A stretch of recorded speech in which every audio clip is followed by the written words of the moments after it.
ఫ్రెండ్లా నా ఇంట్లోకొచ్చి నన్ను మోసం చేసి నా స్థానాన్ని కొట్టేశావు.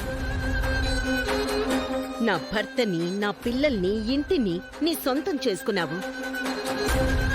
నా స్థాయిని, హోదాని అనుభవిస్తున్నావు. చాలా గొప్పగా బ్రతికేస్తున్నా అని అనుకుంటున్నావు.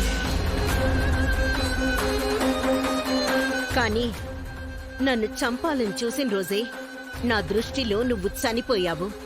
నా కళ్ళకు కనిపిస్తుంది నీ అస్థిపంజరం మాత్రమే. సుమతి!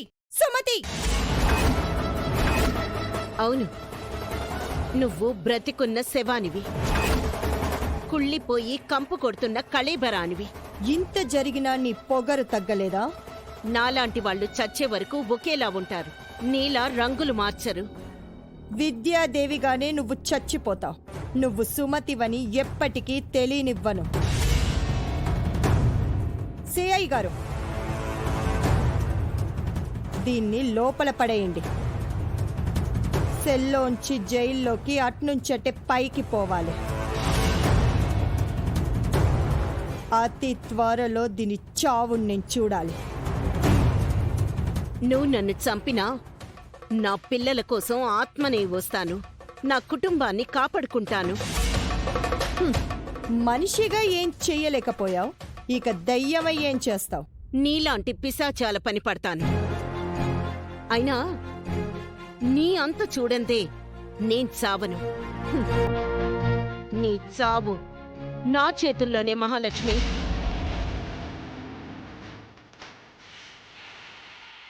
రండి మేడం.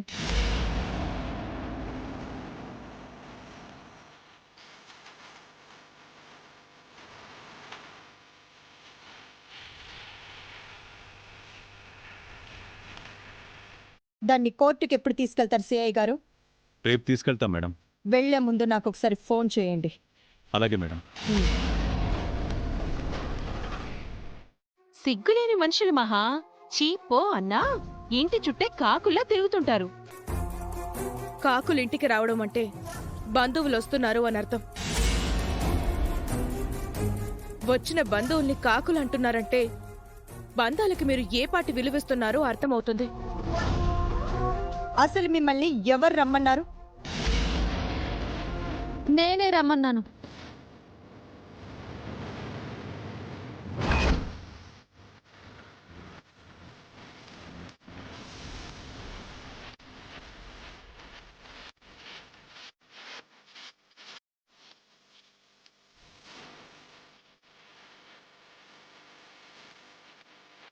చిన్నరాయుడమ్మలా వీళ్ల కోసం నువ్విచ్చిన తీర్పు చెల్లదు అని పెదరాయుడమ్మలా మహా ఆ రోజే తీర్పిచ్చింది కదా. వీళ్లను మళ్ళీ ఎందుకు పిలిచావు? చెప్తాను.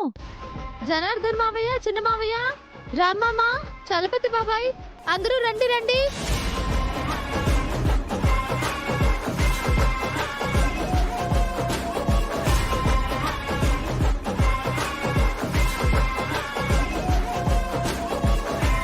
ఏంటి సీతమ్మా, మళ్ళీ ఆస్తి పంచాయతీయా? అవును బాబాయ్. మొన్న జరిగింది కదా, మళ్ళీ ఎన్నిసార్లు పంచాయతీ చేస్తారు? వీళ్ళకి ఒక్కసారి చెప్తే అర్థమయ్యేలా లేదు. మళ్ళీ మళ్ళీ మహాతో మొట్టికాయలు వేయించుకోవడానికి వచ్చినట్టున్నారు. మొట్టికాయలు వేయించుకోవడానికి వీళ్ళేం చిన్న పిల్లలు కాదులే. నేను ఆ రోజు అంత వివరంగా చెప్పినా మళ్ళీ వీళ్ళని ఎందుకు పిలిపించావు? ఆ రోజు మీరేం చెప్పారు అత్తయ్య? ఈ ఆస్తి అంతా సుమతి అత్తమ్మది, పంపకాలు చేయడానికి మేమెవరు? సుమతి అత్తమ్మే ఆస్తి పంచాలి అని తీర్పిచ్చారు కదా. ఆస్తి పంచాలంటే సుమతి రావాలి. సుమతి వచ్చాకే పంపకాలు జరగాలని నేను తీర్పిస్తున్నాను. అవును, ఆ మాటే అన్నాను. ఆ తీర్పుకే అందరూ కట్టుబడి ఉండాలి.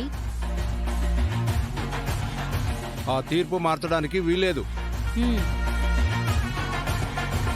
మావయ్య, రామ్మమ్మ, మీరేమంటారు?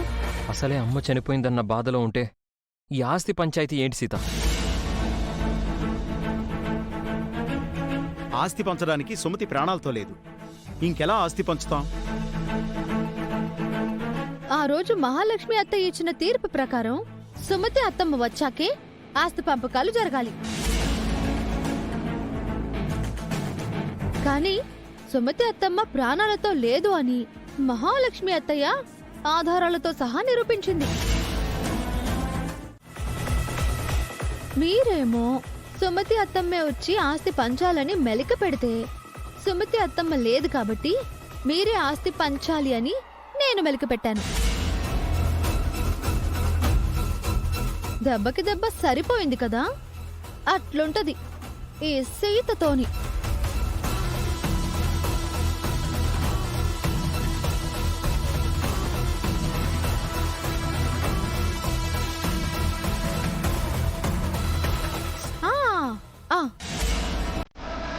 మరో మాట, మంచి మాట.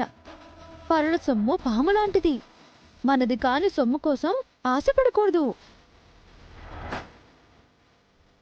ఆశపడితే ఆపద వస్తుంది. అంటే ఎటు నుంచి ఏ దెబ్బ పడుతుందో చెప్పలేం కదా.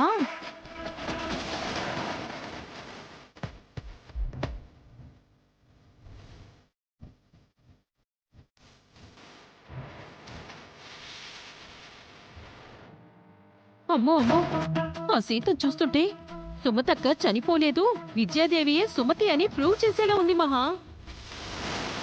అదే కాని జరిగితే నీ పని గోవింద.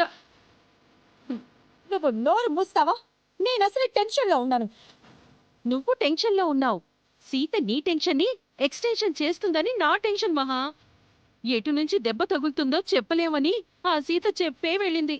నెక్స్ట్ ఎలాంటి దెబ్బ పడబోతుందో, ఏ ఆపద రాబోతుందో ఏమో.